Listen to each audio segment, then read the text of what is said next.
everyone. All right, it is day 29. Our challenge is almost over. I'm so sad. But let's see what we have for today. Ooh, this is a good one. A hip mobility. There it is, hip mobility. So hip mobility is amazing. Something we all could probably use more work on. And there are so many different ways that you can work hip mobility. But today we're going to be down on the floor. We're going to do, two things. We're going to have some thrusts and some shin box. And then the shin box can kind of turn into a mermaid. So we'll probably throw that one in there as well. So on your floor, we're going to be on the knees. If you need an extra mat, like I have this pad here, sometimes I put down under the knee. This mat here is usually fine for me, but we're going to come down. I'm going to turn sideways to start so you can see. And I'm going to use my right leg.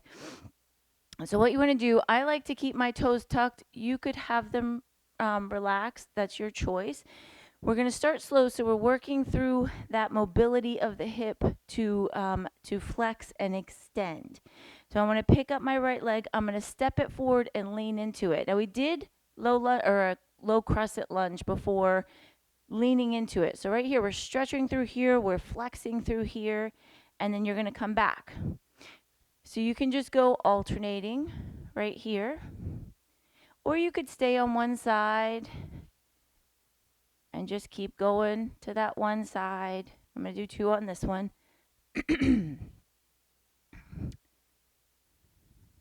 The whole goal here, I'm going to turn to the front a little bit, is to get that push forward, lengthening here, flexing through the hip here, feeling how it moves. Everything kind of works together. Obviously, your core's working a little bit, helping. Hands could be on the knee. I mean, you could reach down to the floor if you really needed to. You could have a chair or table or something that you're holding on here. The goal is not about going super fast. We're not trying to stay to the beat of music or anything. We're just feeling that movement through the hips. And this is warming them up a little bit as well. Let's do one more for each side. And then we're going to change direction a little bit. So now, turn a little more forward. We're going to go sideways. So you're going to step out 90 degrees to the side, and I'm going to stay here this time. And I'm going to just shift in and out of it.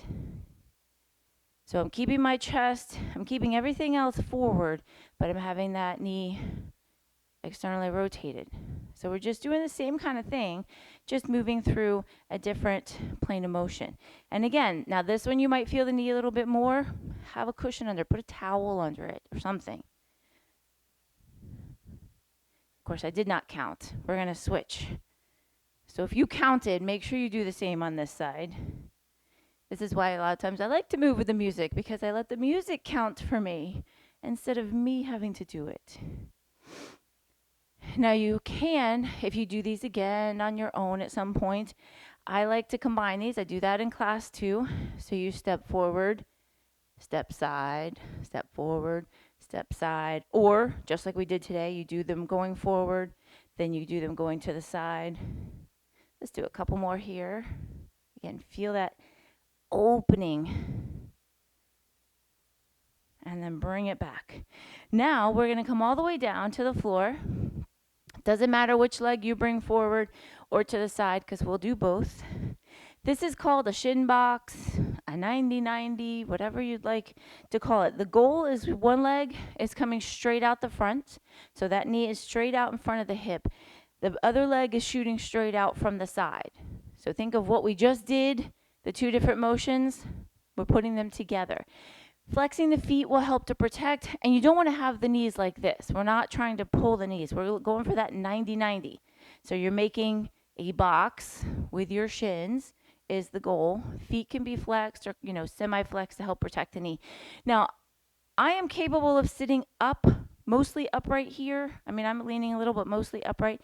If you need the hands down, if you need to have the hands over here, that is perfectly fine. You do you, And eventually you work your way up to being maybe upright more, less hands down. Maybe you can come all the way up to no hands. So now what we're going to do is we're just going to lift the knees up. Again, trying to be no hands and rotate to the other side. Now you can lean, take a little extra lean into it if you like. And yes, you are going to kind of crawl across your floor a little bit with this. We will adjust in just a moment. I like to take that extra little lean, gets a little extra stretch through the hip flexors. Let's do this one more. Bring it back to the front. Take that little fold. And now, again, the challenge is always, my camera's not focusing. Focus, camera. The challenge is always to keep the hands up and use the core and the hips, but you can certainly put them down. I'm going to walk my legs around to do the same thing, other side. So line everything up, straight out the front, straight out the side. Again, hands up or hands down, and we lift and rotate. And then if you want to add that little fold over, take it. And there's a lot of things you can do from this shin box move. As you can see, I'm moving back into the center of my mat. Let's go, I think, 2 more. You can add little rotations, lifting the back heel, lifting the whole back leg, which that's a little bit more towards lifting the whole leg is a little more glute work. And I mean like this, lifting like that. The more you lean, the easier it is. The more you sit up and lift, the harder it is. You can add little rotations. As you can see, my back heel coming up. Again, that's just that rotation, mostly through the hip. It's not really so much the knee, but you might feel a little there. The goal is never to feel pain in the joints with any of these. You could sit here, pull it forward, and take it back.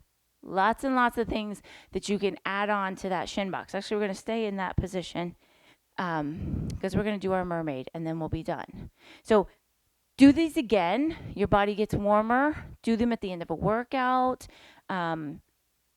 Take a little rest, run through this series again, and it's always going to feel a little bit better, get a little bit more mobile. The more you're doing these things, the more they will start to feel, they'll get easier and easier, and you'll feel that, mobility growing. So mermaid, we're in our shin box. We can take that hinge over again. Now you could come down and hold it. This is kind of a modified pigeon just to hold it here. But for mermaid, we're going to take our hand, same leg that's up front, that hand goes back. I like to point my fingers away from me, and then you lift the hips forward. So you're feeling the stretch here down the front of this hip flexor. The more you arch back, the more you'll feel through the side of the body. You don't want to arch straight back. It's more of a side bend, lengthening through the whole side. And then we're going to come down. We're going to switch our legs around, however you like to do that. You could just flip yourself to the back. Let's take that little fold forward again, a little modified pigeon. And for some people, this right here might be an amazing stretch. This might be enough.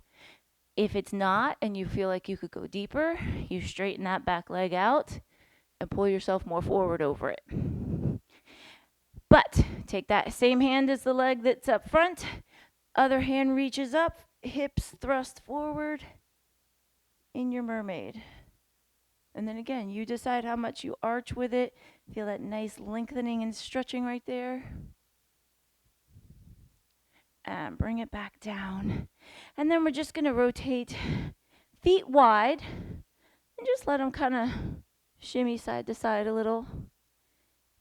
I like to do this, when you've done something working through the hips and the hip flexors. This is kind of a nice little just release it.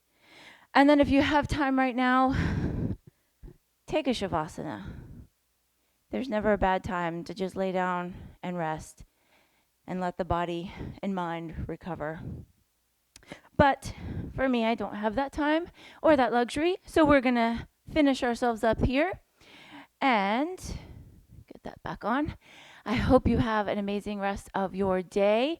Let me know what you think of these. And yes, it is going to feel a little awkward at times. Your hips might be really, really tight to start. Don't let that discourage you. Keep doing them. Keep working through it. Keep leaning a little bit further forward. Keep working to get a little bit more hands off the floor as you rotate. And eventually you will get there and you will be more mobile than me. And life will feel good. So I will see you next time. You have one day left. So let's finish this challenge strong. See you guys later.